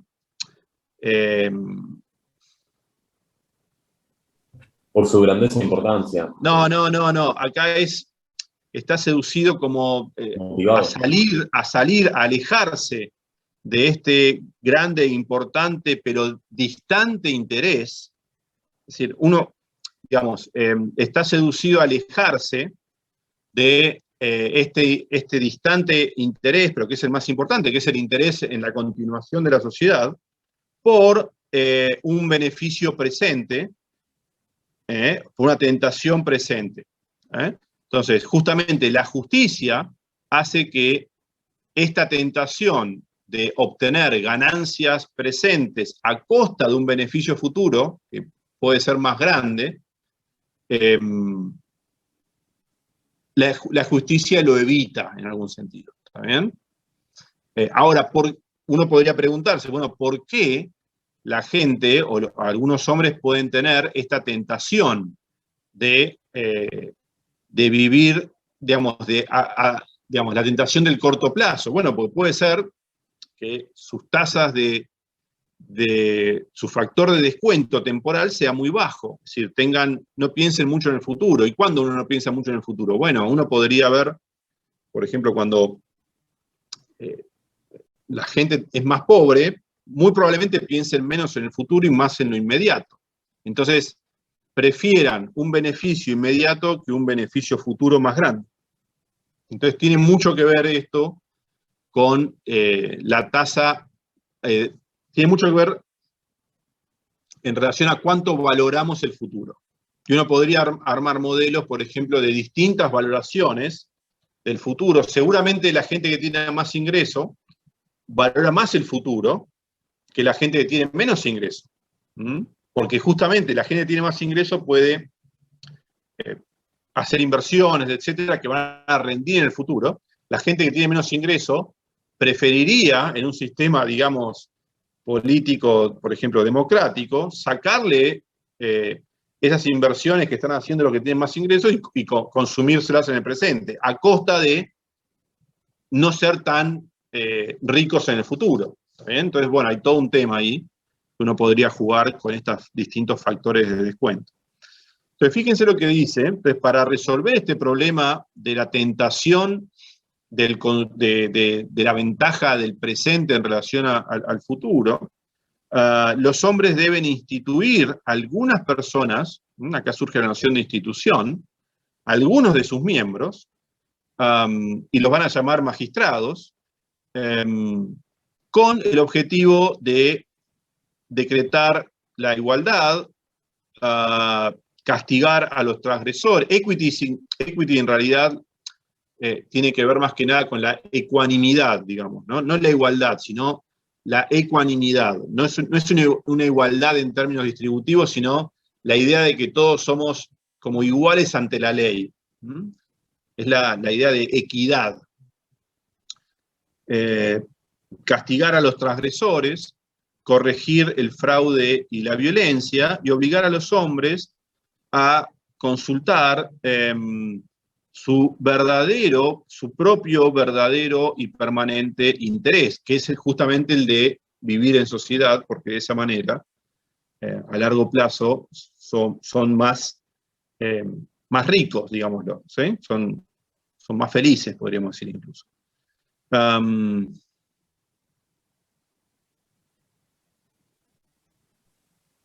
Bueno. A ver qué dice acá. Esto es muy bueno. Lo que dice acá es, a pesar de que este progreso en los asuntos humanos parece tan cierto e inevitable, esto que se vaya constituyendo gobiernos y que la sociedad funcione cada vez mejor y que ese gobierno esté sujeto justamente a frenos y contrapesos, ¿no? A un control mutuo, etc. Todo esto que surge, estas instituciones, no son, esto es muy importante, no es que el hombre las espera de antemano, sino que no es que, digamos, se puede anticipar a esta operación, sino que las va descubriendo. Es decir, estas formas de gobierno comienzan de forma más casual y más imperfecta y se van perfeccionando. ¿También? Se van descubriendo mejores formas de gobierno. Todo esto es como un poco la noción de selección natural de instituciones. ¿Bien? No es que el hombre diseña, no es que los hombres se dan cuenta de cuáles son las mejores instituciones y las ponen en práctica, sino que va viendo algo así como una prueba y error, una selección natural de instituciones. Y después cuando veamos Malthus vamos a volver sobre esto. Pues es muy importante esta idea de cómo las sociedades van seleccionando naturalmente sus instituciones. En realidad es al revés, ¿no? La idea de selección natural, igual que en la biología, es funciona al revés de lo que uno cree. Es decir, aquellas sociedades que no se den o no encuentren buenas instituciones para gobernarse, van a tender a desaparecer, porque no van a ser buenas, no van a generar incentivos, no van a generar crecimiento, y van a permanecer aquellas que por alguna razón encontraron mejores formas de gobierno. Entonces, esta idea justamente es la idea de que no es que las instituciones se pueden prever y diseñar de una vez por todas, sino que se van descubriendo por prueba y error, y va habiendo una selección natural de estas instituciones. ¿Está bien? En todo caso, si a alguna sociedad le va bien, las otras tratan de copiar, tratan de poner en práctica lo que creen que es por qué les va bien. Y en todo caso, y si no lo logran, bueno, la gente seguirá a las sociedades donde donde funcionen mejor estas reglas. Eso lo vemos todos los días, digamos, ¿no? Digamos, no hay mucho más que decir. Una sociedad, cuando empieza a no generar las instituciones básicas para que la gente quiera estar en la sociedad, la gente se va, cuando puede, digamos, ¿no? Ni bien puede, se van, a costa de su vida incluso. Entonces tienden a desaparecer aquellas sociedades que no encuentran estas buenas formas de gobierno. Entonces fíjense qué tan importante es esto. A ver, esto, los economistas, por lo menos los economistas más mainstream, insisten mucho con esta idea de las instituciones, pero creo que falta como explicar bien por qué esto es así. Es decir, se da como un hecho, y hay que explicar un poco más por qué esto es así. Bueno, porque, y eso es un poco lo que justamente encontramos en Hume, en Adam Smith, ¿no? Pues si no funcionan bien esas instituciones básicas, la gente se va a empezar a ir. ¿Cómo, profe, perdón, estos conceptos siguen vigentes? Porque si hoy en día lo vemos y lo aplicamos a Hume, que lo escribió en el siglo XVIII, es como... Sí, por eso esto está en el core, digamos, en el núcleo de la teoría económica, ¿no? Totalmente, por eso estamos estudiándolo. Sí. Hume es impresionante, digamos, generó un montón de ideas que son las que usamos hoy para pensar el funcionamiento de las economías. Entonces, vamos a ver esta idea de equilibrios de cooperación. De nuevo, ¿cómo podemos mantener equilibrios de cooperación? ¿No? Esta idea de un sistema de reglas que haga que la gente coopere de forma voluntaria, porque ganan de esa cooperación. Entonces vamos a ir como de lo simple a lo complejo. Entonces, ¿cuál es un modelo el más simple que podemos pensar? Bueno, entonces imaginemos que hay dos jugadores que tienen interacciones repetidas. Esta es la forma más fácil de explicar cómo puede surgir un equilibrio de cooperación. Son interacciones repetidas, pero que no tienen un final cierto. Es decir, nosotros no sabemos que si mañana dejamos de jugar entre nosotros o si sigue el juego. ¿Ok?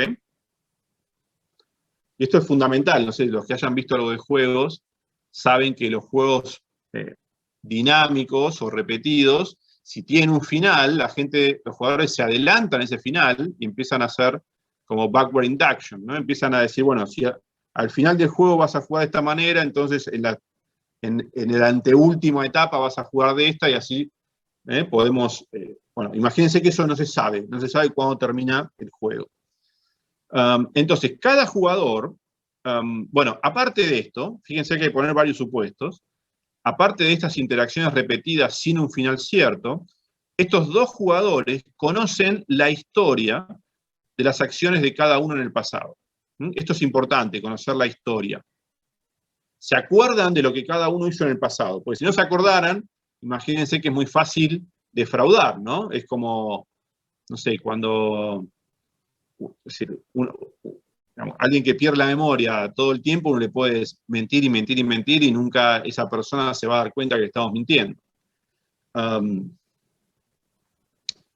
Entonces, esto es importante, que haya algo así como que cada jugador pueda recordar la historia del juego.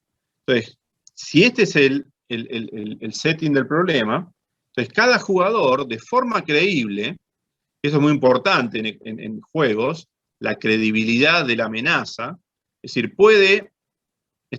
si una amenaza no es creíble, no es operativa, digamos, no se va a tener en cuenta.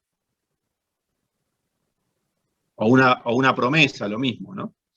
Entonces, cada jugador de forma creíble puede amenazar al otro que si incumple el contrato, si incumple su parte, dejará de cooperar y se perderán las ganancias mutuas de la cooperación. Entonces, en este setting del juego, cada jugador, de forma creíble, puede amenazar al otro. Es la situación de los dos vecinos de Hume, ¿no? Entonces, cada uno puede amenazar al otro en que va a dejar de cooperar si uno decide dejar de cooperar. Ahora, cuando hay muchos jugadores, esto lo vamos a ver ahora, cuando hay muchos jugadores que no se conocen entre sí y no conocen la historia de las acciones de los demás, entonces para mantener la cooperación hace falta algún tipo de registro de la reputación de cada uno, o alguna organización o tercera parte encargada de administrar esta justicia, los reclamos, el monitoreo, las penalizaciones, etc. Esto después lo vamos a ver. Es decir, cuando hay muchos jugadores, digamos, ¿cuál es la base del castigo en el modelo de 2 jugadores? ¿Por qué esta amenaza de dejar de cooperar es creíble? Bueno, porque tenemos un futuro por delante, y ese futuro tiene un valor para los dos. Entonces, si vos me traicionás, yo no voy a cooperar nunca más con vos. Entonces vos te perdés todo el futuro, todo el valor futuro de la relación. En cambio, cuando hay muchos jugadores que no interaccionan entre sí periódicamente, es decir, repetidamente, entonces esto no se puede aplicar. ¿Por qué? Porque no hay un valor futuro de la relación entre dos personas, porque vos contrataste una vez a uno y por ahí no lo ves nunca más. ¿Está bien? Entonces no lo puedes amenazar con decirle, mirá, yo en el futuro no te contrato. Bueno, me importa nada, yo no te vuelvo a ver a vos. ¿Está bien? Disculpe entonces, ¿cómo? disculpe la interrupción. Ahora capaz está un poco, no quiero decir de moda, pero como en boca común todo este tema, un poco con el tema de la deuda acá en Argentina. O sea, si vos defaulteás, es poco probable que después gente te preste plata, porque si vos tenés un historial de default, Y sí, como que está bastante... Totalmente. Eso se va a ver en una tasa, en una probabilidad más alta de default. La gente, tus prestamistas, que aparte, digamos, acá no es que estamos hablando de... En el caso de la deuda, podemos hablar de interacciones repetidas, porque no es que Argentina desaparece y no interacciona más con los bancos internacionales. Es decir, más o menos son siempre los mismos jugadores. Y aparte hay un registro. Todo el mundo sabe que Argentina defaulteó un montón de veces. Si no se puede ocultar eso, no es que hay millones y millones de personas y millones de países, entonces si vos defaulteaste con uno, podés ir a buscar a otro. No, es decir, hay pocos jugadores, nos conocemos todos, entonces, bueno, si defaulteás, estás generando que todo el mundo desconfíe de vos a futuro, porque todo el mundo va a decir, bueno, este país, ante el primer problema, te defaultea la deuda, ¿no? Entonces, aquello que prometió, incluso que se comprometió por contrato, etcétera, etcétera, te lo incumple, te lo cambia un día para otro. Pero bueno, claramente, en el futuro, la gente va a tener en cuenta eso, vamos a tener muy poca reputación, y el costo va a ser que nos cobren una tasa de interés más alta. ¿Está bien? ¿Por qué? Porque hay un riesgo mayor que nosotros defaultemos en el futuro. Y el costo de pagar una tasa de interés más alta en el futuro, bueno, genera todo un desincentivo a la inversión muy grande y que en última instancia termina desencadenando en mayor pobreza.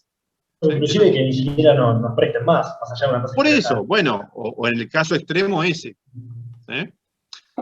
Y cuando no te prestan más, ¿qué haces? Muchas veces, o financiar de otra forma más.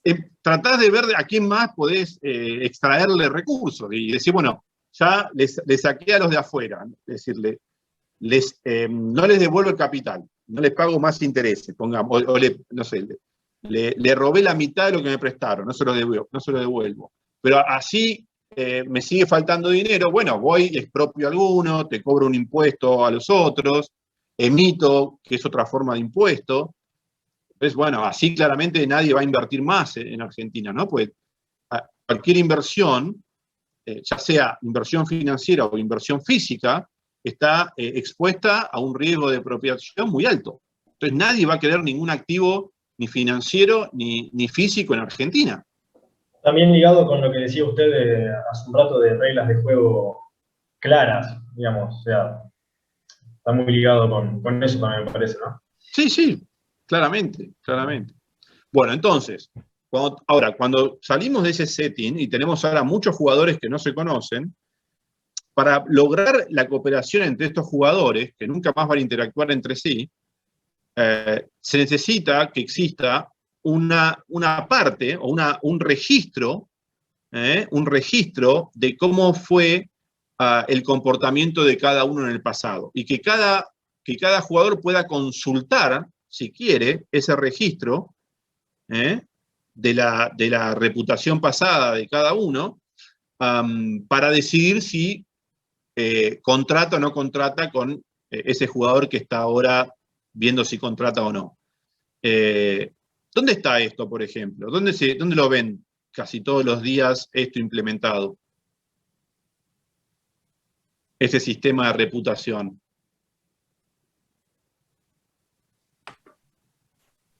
No lo veo todos los días. Mercado Libre, puede ser. Mercado Libre, por ejemplo, ¿no? O en los marketplaces. Justamente, los marketplaces como Mercado Libre generaron este registro para medir la reputación de cada jugador. Entonces, vos vas a contratar con aquellos que tengan reputación alta. El que tiene reputación baja, no vas a querer contratar, o por lo menos vas a estar mucho más precavido, digamos, ¿no? Por ahí le peleás más el precio, lo vas a penalizar de alguna manera. ¿Por qué? Porque tenés más riesgo de contratar con esa persona. Entonces, cuando existe este sistema de registro, cada uno va a tener que cuidar su reputación si es que quiere seguir formando parte de esta sociedad, seguir participando en las interacciones. ¿Está bien? Entonces, la reputación acá es como un activo, si quieren. Es como un activo que uno constantemente pone como garantía, ¿no? de la sociedad. Entonces, este tipo de organismos de control e incentivos pueden surgir desde adentro de la asociación, ya que los integrantes reconocen que les conviene a todos que existan. Esto es fenomenal, digamos, esta idea, ¿no? Que está, después vamos a ver por ahí en algún lado, pero digo, es decir, los individuos, a pesar de que están tentados por tener ganancias así de corto plazo a costa de los demás, etcétera, se dan cuenta que les conviene, digamos, que exista un sistema policial que los amenace y de esa manera están mejor, ¿sí? Porque de esa manera tienen una amenaza creíble y no se comportan de forma oportunística. Si no existiera eso, los individuos se desatarían, es decir, no tendrían nada que, digamos, los restrinja a comportarse de forma oportunística, y de ahí desaparece cualquier tipo de posibilidad de asociación. Entonces, ellos mismos se van a ver peor, ¿está bien? Entonces, esto es muy interesante, esta idea, y está en todo el razonamiento económico también. Es decir, nosotros nos damos cuenta de que es conveniente, incluso para nosotros, someternos a un poder de policía que nos castigue de forma creíble cuando nos desviamos de la conducta pautada. ¿Está bien? Porque de esa forma generamos la confianza en la relación y vamos a estar mejor que si no existiera eso. Es muy interesante esta idea.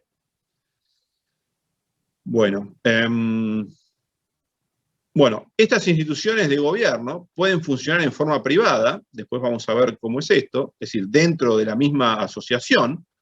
Por ejemplo, en Mercado Libre esto funciona de forma privada, el registro es un registro que todos podemos consultar, que sabemos cómo se generan las reglas de ese puntaje.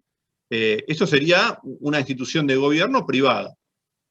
O, por ejemplo, las reglas dentro de un club o dentro de un barrio privado. Esas son formas de gobierno privadas. ¿Está bien? Y eso puede existir con independencia de si existe o no una instancia de gobierno, bueno, por fuera de la asociación. Para algunas cosas, probablemente deba existir, o la mayoría de las sociedades tiene algún tipo de forma de gobierno pública, ¿no?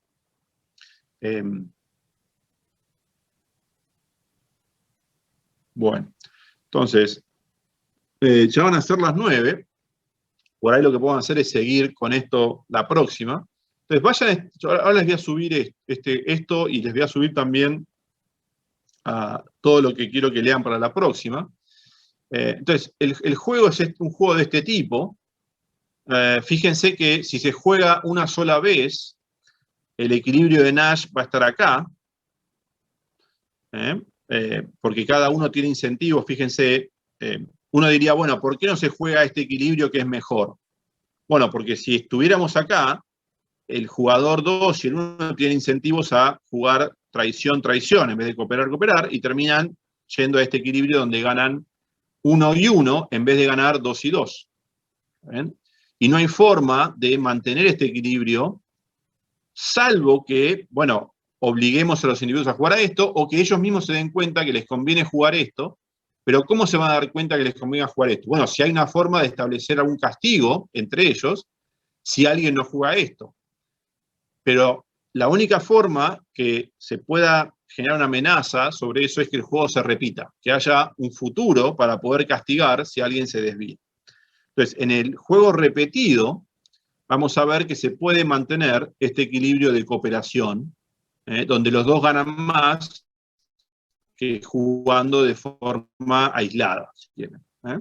Esto sería con división del trabajo, en términos, si quieren, de Adam Smith. Si dividimos el trabajo y nos repartimos el producto a partir de esa división de trabajo, ganamos todos más que si cada uno tuviera que producir de forma de autosubsistencia. Obviamente los números son arbitrarios. Entonces vamos a ver por qué podemos mantener este equilibrio de cooperación en este tipo de sociedad tan simple, digamos, ¿no? Bueno, y van a ver que, bueno, acá está un poco desarrollada la idea, pero bueno, la intuición es que si hay una interacción futura, repetida, y que no se sabe bien cuándo termina, entonces una estrategia que genere el equilibrio de cooperación es amenazar que si alguien traiciona, la otra parte va a traicionar en el futuro. Entonces, de esa manera, bajo algún tipo de valoración del futuro, se puede terminar jugando el cooperar. ¿Cuándo les parece que, a pesar de eso, los jugadores van a preferir traicionar la situación digamos, de autosubsistencia en lugar de la cooperación mutua?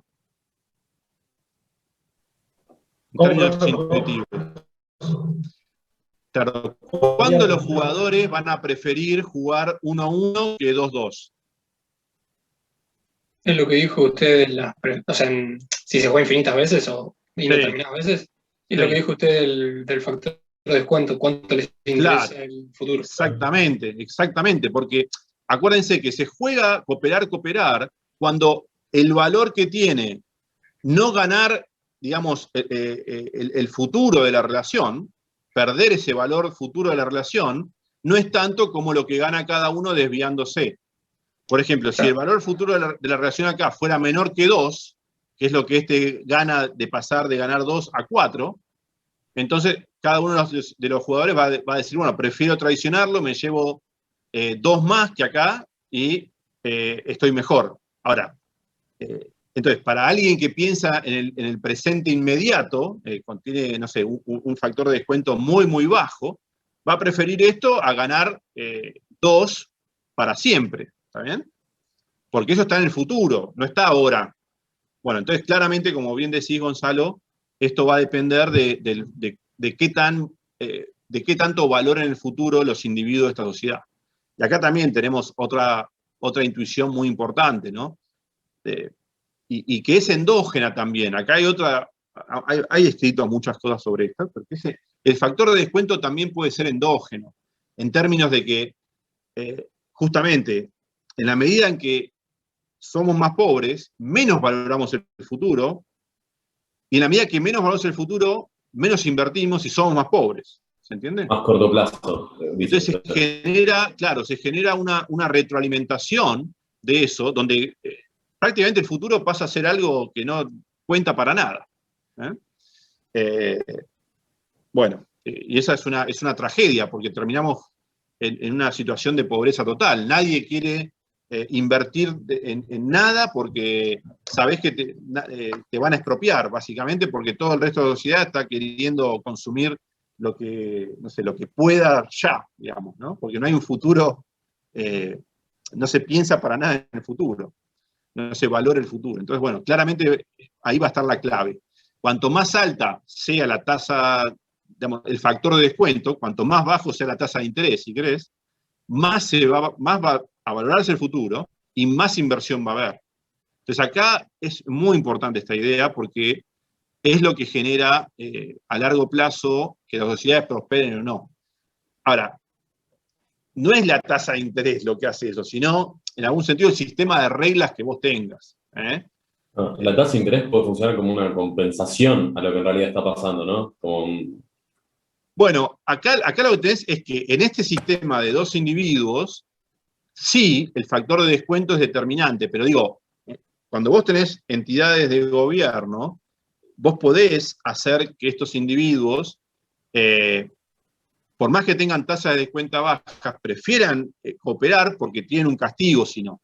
No ponen en riesgo el valor futuro de la relación, sino que la sociedad los castiga de alguna manera, en el presente.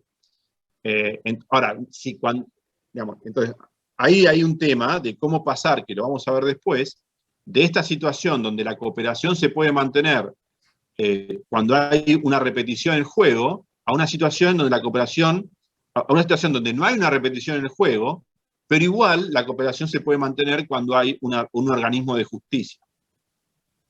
Eso lo vamos a ver hay un paper de North, Weingast. Acá están, si quieren seguir leyendo, acá hay varias literaturas sobre esto. Estos 4 papers son buenísimos.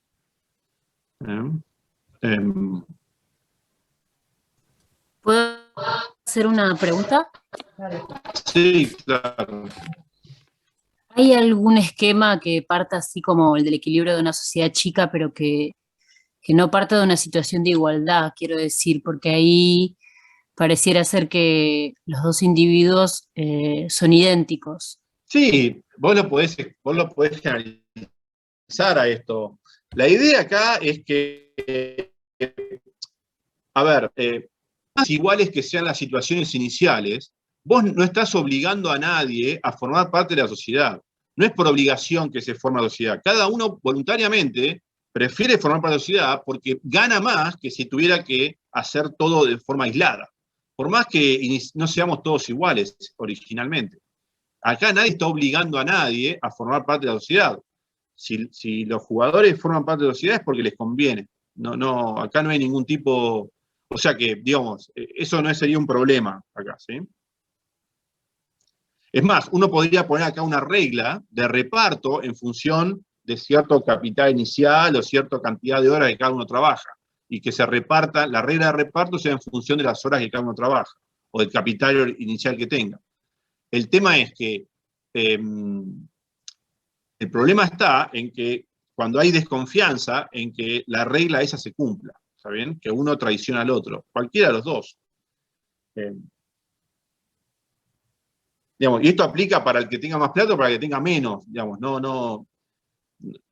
acá no es el tema, lo central no es la igualdad inicial o no, sino justamente la confianza que cada uno tiene a que, digamos, el resto de los jugadores va a jugar la cooperación o no.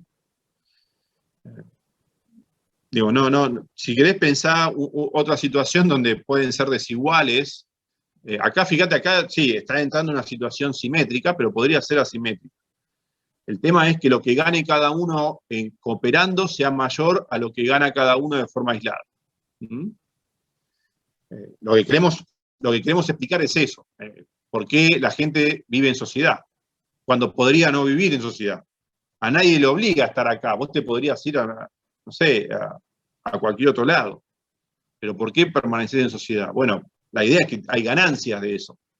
Pero bueno. Bueno, entonces, nada, ahora subo esto y lo seguimos el lunes que viene, ¿ok? Pero léanse, vayan leyéndose todos los ensayos de Hume, porque yo no sé si voy a llegar a ver todos, ¿ok? O sea que como tarea ustedes tienen leer el resto de ensayos, ¿ok? ¿Parece bien? Sí, bueno, perfecto. entonces, de mi parte, ahora subo todo esto, así ya lo tienen disponible. Bueno, Bueno, genial, nos profe. vemos el Muchas lunes. gracias. De nada. Gracias.